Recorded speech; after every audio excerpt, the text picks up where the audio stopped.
नमस्कार, good evening. इस सभागार में बैठे हुए सभी सामाजिक योद्धा और जागरूक नागरिकों को मेरा हार्दिक अभिवादन। मुझे प्राइवेट सेक्टर में रिजर्वेशन पर अपने विचार रखने हैं। इससे पहले कि मैं अपने डिस्कशन को आगे बढ़ाऊं, मैं डॉक्टर भीमराव अंबेडकर के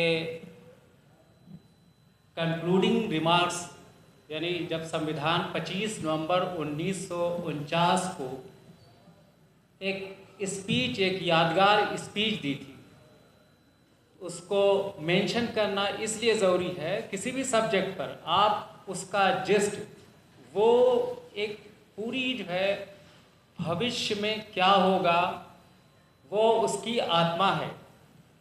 तो 1949 में 26 नवंबर हम संविधान दिवस मनाते हैं। 25 नवंबर को, जैसा कि मैंने कहा, कि एक विस्तृत स्पीच दी और उस पर उनकी बहुत ही आलोचना हुई कि इतना 3 साल ले लिया और इतना पैसा बर्बाद किया। तो लेकिन उसमें से एक जो रिमार्क है, उन्होंने कहा था कि हमें पॉलिटिकल आज़ादी तो मिल गई, means one man one vote का सिद्धांत, but with the constitution we are entering into an era of contradiction. ये contradiction क्या था?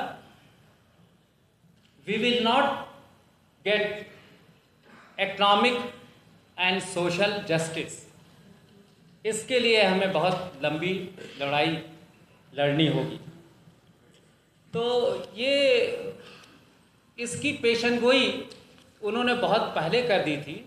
तो सबसे पहले कि ये प्राइवेट ऑर्गेनाइजेशन में रिजर्वेशन इतना इम्पॉर्टेंट मुद्दा क्यों है, इसको हमें अच्छी तरह से अपने विश्वास में लाना होगा कि हाँ, ये एक बहुत इम्पॉर्टेंट मुद्दा है। जो बात डॉक्टर अंबेडकर ने कही थी, उसको प्रैक्टिकली मैं कई तरह से बता सकता हूँ। देखिए, किसी भी परिवार में अगर परिवार का मुखिया अनदेखी कर दे और फैमिली के मेंबर्स के बीच असमानता हो, शोषण हो, अगर वो खुद कर रहा हो, तो परिवार कभी इकट्ठा नहीं हो रह सकता, उसका टूटना निश्चित है। दूसरी बात, अगर हम देशों की बात करते हैं, तो जहाँ भी अपने ही देश में अपने ही नागरिकों से एक भेदभाव हुआ है, असमानता का व्यवहार हुआ है, वहाँ देश भी टूटे हैं। जैसे बांग्लादेश इसका ज्वलंत उदाहरण है। वेस्ट पंजाब के लोगों ने ईस्ट बंगाल, वहाँ पर वो बांग्लादेश में, वहाँ उनके साथ अन्याय हुआ और ये देश पाकिस्तान 2 हिस्सों में विभाजित हो गया। तीसरा मैं एग्जाम्पल खेल के मैदान में से लेता हूँ। जब भी कोई लंबी रेस होती है तो आपने देखा होगा कि ट्रैक लाइन में सबका स्टार्ट अलग होता है। और चौथा एग्जाम्पल अगर मैं साइंस से लूँ तो कहते हैं equilibrium state is the most stable state. साम्य अवस्था ही किसी भी सिस्टम की एक परमानेंट स्टेट होती है। तो जब भी अगर असमानता होगी, वो एक इक्विलिब्रियम स्टेट नहीं है। तो ये नेचर का एक नियम है, उसको इक्विलिब्रियम स्टेट में लाना ही होगा। तो इस तरह से ये हमारे हक और अधिकार की लड़ाई नहीं, ये हमारे देश की एकता और अखंडता की भी लड़ाई है, जैसा कि मैंने कहा। अब इसमें होता ये है कि जब भी अच्छा, जहाँ गवर्नमेंट जॉब में रिजर्वेशंस की बात है वो कुल जीडीपी का 3% है, और उसमें भी आप देख रहे हैं creamy layer, EWS quota, roster system को लागू करके इसको डाइल्यूट किया जा रहा है। और जब भी हम इस विषय में कोई डिस्कशन या डिबेट शुरू करते हैं तो जो विरोधी लोग हैं वो ट्रोल करना शुरू कर देते हैं। ये देखो, ये हमारे इनकम टैक्स का पैसा जो है कि ये ले लिया और अभी और लेने की कोशिश कर रहे हैं। सो उनकी ट्रोल आर्मी शुरू हो जाती है। भारत ही एक ऐसा देश है जहाँ पर ये हो रहा है, विदेशों में तो ऐसा कुछ नहीं। तो इस वजह से आपको ये जानने के लिए अपने ऊपर कॉन्फिडेंस और सब्जेक्ट को अच्छी तरह से जानने के लिए तो सबसे विकसित देश मैं यूनाइटेड स्टेट्स ऑफ अमेरिका की ही बात कर लेता हूँ। तो यूनाइटेड स्टेट्स ऑफ अमेरिका में भी लोगों ने तरह तरह से इसके लिए अलग तरीके से लड़ाइयाँ लड़ी है। तो हम आगे कुछ बात करें, इसमें हमें 3 टर्म को समझ लेना चाहिए जिसका कि बार बार उल्लेख होगा। वन इज़ अफर्मेटिव एक्शन, दूसरा है executive order by the president, मैं यूनाइटेड स्टेट्स ऑफ अमेरिका की बात कर रहा हूँ, और तीसरा है फेडरल फंड। मतलब इसका कि अगर हम हिंदी अनुवाद करें तो वो एक ठीक से नहीं होगा, वो भद्दा होगा। तो इसलिए हम ये बताते हैं अफर्मेटिव एक्शन का आप सिंपल वे में ये कर सकते हैं, ये दिस इज़ रिगार्डिंग रिजर्वेशन। जो यहाँ रिजर्वेशन की बात है वहाँ पर उसको अफर्मेटिव एक्शन बोलते हैं। दूसरा है executive order by the president. तो इसकी बात इसलिए हो रही है कि समय समय पर वहाँ पर एग्जीक्यूटिव ऑर्डर अफर्मेटिव एक्शन को लागू करने के लिए इशू किए गए हैं। सो एग्जीक्यूटिव ऑर्डर बाय प्रेसिडेंट ये एक लीगल मैंडेट है। अगर एग्जीक्यूटिव ऑर्डर इशू होता है तो इसको अमेरिकन पार्लियामेंट में पास करने की कांग्रेस में कोई ज़रूरत नहीं है। तीसरा फेडरल फंड यानी गवर्नमेंट का जो टोटल ट्रेजरी होता है, जो टैक्स का पैसा है और जो फाइन है, जो डिफरेंट मत से आते हैं, वो उसको हम फेडरल फंड बोलते हैं। तो अब वहाँ पर देखिए क्या हुआ। तो एग्जीक्यूटिव ऑर्डर क्या है? It is a directive by the president.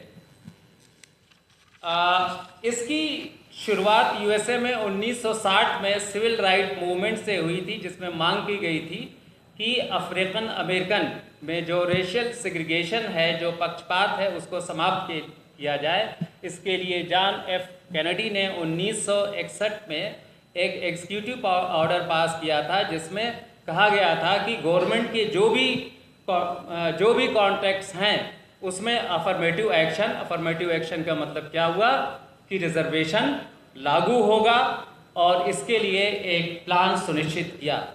फिर 1964 में सिविल राइट्स एक्ट के तहत जो भी डिस्क्रिमिनेशन है on the basis of caste, creed, religion and sex, उसको ख़त्म किया गया।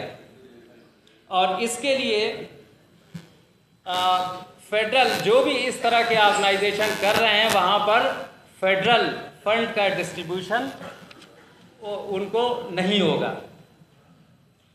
और इसके लिए जो ऑर्गेनाइजेशन 50 से ज़्यादा एम्प्लाई और जिनकी आय $50,000 यानी अप्रॉक्सीमेटली 40 लाख से ज़्यादा है, उनको कॉन्ट्रैक्ट में अफर्मेटिव एक्शन लाना होगा। और ये कंटिन्यू रहा। 1969 का फिलाडेल्फिया प्लान, वो भी एग्जीक्यूटिव ऑर्डर से इसको दर्शाता है कि वहाँ पर कॉन्ट्रैक्ट और गवर्नमेंट से रिलेटेड जहाँ भी जो खर्च हो रहा है उसमें रिजर्वेशन ज़रूरी है। आज कांवड़ यात्रा में लोग जा रहे हैं। हम भगवान श्री कृष्ण जी के उपासक हैं। लोग वृंदावन मथुरा भी जाते हैं, माता वैष्णो देवी के दर्शन करने भी जाते हैं। यदि दर्शन करने हैं तो भगवान श्री कृष्ण ये कहते हैं अपने माता पिता के करो। भगवान भोलेनाथ कहते हैं अपने माता पिता की सेवा करो, उन करोड़ों लाखों गरीबों की सेवा करो कि तुम मुझ पर तो दूध चढ़ाने आए हो, और एक गरीब के बच्चे को दूध भी नहीं। आज दूध की जरूरत है तो उस माता के, उस गरीब के, उस पिछड़े, उस दलित के बच्चे को है जिसके घर में रोजगार नहीं है। लेकिन देश में पाखंडवाद इतना फैल चुका है, यदि ये मुद्दा उठा दिया तो आपके समाज के लोग आपको भी घेर लेंगे। दूसरा, जातिगत जनगणना। एक केंद्र में सरकार चल रही है भारतीय जनता पार्टी की। देश के माननीय प्रधानमंत्री जी बड़े बड़े दावे करते हैं संसद में बैठ के कि हिंदू एक हो जाओ। ये वोट लेने के लिए हिंदू हिंदू करते हैं, वोट लेने के बाद में किसी को जाटव बताते हैं, किसी को नाई, धोबी, कुमार, माली, कोली, आदिवासी, मुस्लिम, इस तरह बांट देते हैं। आज विषय है पिछड़ों को, दलितों को, जो हमारा 85% समाज है, ये कैसे आगे बढ़े, कैसे सशक्त हो। जो हमारे बड़े भाई पटेल जी ने कार्यक्रम रखा है, उनके लिए मैं बधाई देना चाहता हूं। इस तरह के कार्यक्रम होने चाहिए जिससे कि समाज में चेतना आए। लोग आरोप लगाते हैं, लगाने दो, लेकिन जो संघर्ष करते हैं, जो अपने समाज को आगे लेके चलते हैं, एक दिन इतिहास में उन्हीं का नाम आता है। इस देश ने, इस हिंदुस्तान ने सदियों से पिछड़ों ने, दलितों ने कितना शोषण झेला है। शिक्षा का अधिकार देश में नहीं था, सिर्फ पूंजीपतियों को, सामंतवादियों को इस देश में अधिकार था। शिक्षा पर गरीब किसान मजदूर को किसी को अधिकार नहीं था। अभी हमारे किसान भाई दिल्ली की सरहदों पर 1 साल संघर्ष करा कृषि विधेयक कानून को हटाने के लिए। ये वो किसान हैं जिनका एक बेटा दिल्ली की सरहदों पर बैठा था अपने अधिकारों की रक्षा के लिए, गर्मी में, जाड़े में, और इसी किसान का एक बेटा धरती का सीना चीरकर अन्न उगाने का काम करता है, जो देश का पेट भरने का काम करता है, और एक बेटा सीमा पर, सरहद पर रहकर देश की रक्षा करने का काम करता है। तो ऐसी जगत जननी उन माओं को मैं नमन करता हूं जिनके बेटों की खातिर आज हम सुरक्षित हैं। कितने नौजवान सेना में जाकर अपनी शहादत दे रहे हैं, कुर्बान हो गए देश के लिए, और एक किसान आत्महत्या कर रहा है इसी देश के अंदर क्योंकि उसकी फसल का उसे कीमत नहीं मिल रही। जिस किसान ने अपने बेटे को देश की रक्षा के लिए सीमा पर भेज दिया और वो बेटा वहां शहीद हो गया, और जब उस बेटा का वहां से पार्थिव शरीर आया तो उसको अग्निवीर योजना में देकर उसको सम्मान भी नहीं मिला। ऐसी नाकार निकम्मी देश सरकार ने, ये सरकार देश में चल रही। ये गंभीर विषय है देश के अंदर। और सबसे ज्यादा नाकारे निकम्मे तो हमारे विधायक, सांसद हैं जो हमारे समाज में होकर हमारे दुश्मनों के साथ खड़े हुए हैं। मैं आपसे सिर्फ यही कहना चाहता हूं कि दिल्ली की संसद में 543 सांसद हैं। यदि आप 10 लाख हो गए, यदि आप 10 लाख की संख्या में दिल्ली में इकट्ठे हो गए, तो ये पिछड़े समाज के, दलित समाज के, अल्पसंख्यक समाज के, आदिवासी समाज के जिन लोगों को हमने चुनकर भेजा, हमारी आवाज को उन्होंने नहीं उठाया, यदि आप 10 लाख की संख्या में इकट्ठे हो गए, आप जो कहोगे वही कानून संसद के अंदर बनेगा। इसी तरह माननीय सुप्रीम कोर्ट के अंदर जो जुडिशियल सिस्टम है, जो कॉलेजियन सिस्टम है, एक जाति के लोग ही हावी हैं। वो इसलिए हावी हैं क्योंकि हम सोए हुए हैं। वो इसलिए हावी हैं कि हम सत्ता से हमेशा दूर रहे, और जो लोग हमारे चुनकर वहां गए, जिनको हमने ताकत दी, वो आज उनके गुलाम बन गए हैं। तो ऐसी नाकारी निकम्मी सरकार को हमें हिलाने के लिए, केंद्र की सरकार से हटाने के लिए, जब तक हम अपने ग्राम लेवल से, एक प्रधान से, जिला पंचायत से या एमएलए से सांसद तक, जब तक हम अच्छे जनप्रतिनिधि नहीं चुनेंगे, वो हमारी आवाज पार्लियामेंट के अंदर नहीं उठाएंगे। तो मेरे सम्मानित साथियों, दूसरा मुद्दा एक हमारे समाज का है, अही रेजिमेंट का। ऐसे कई मुद्दे हर समाज के हैं जो लगातार दिल्ली में लड़ाई लड़ रहे हैं, और सबसे ज्यादा मुद्दे पिछड़ों के हैं, दलितों के, अल्पसंख्यकों के। तो सिर्फ मैं यही कहना चाहता हूं, आप एक हो जाओ।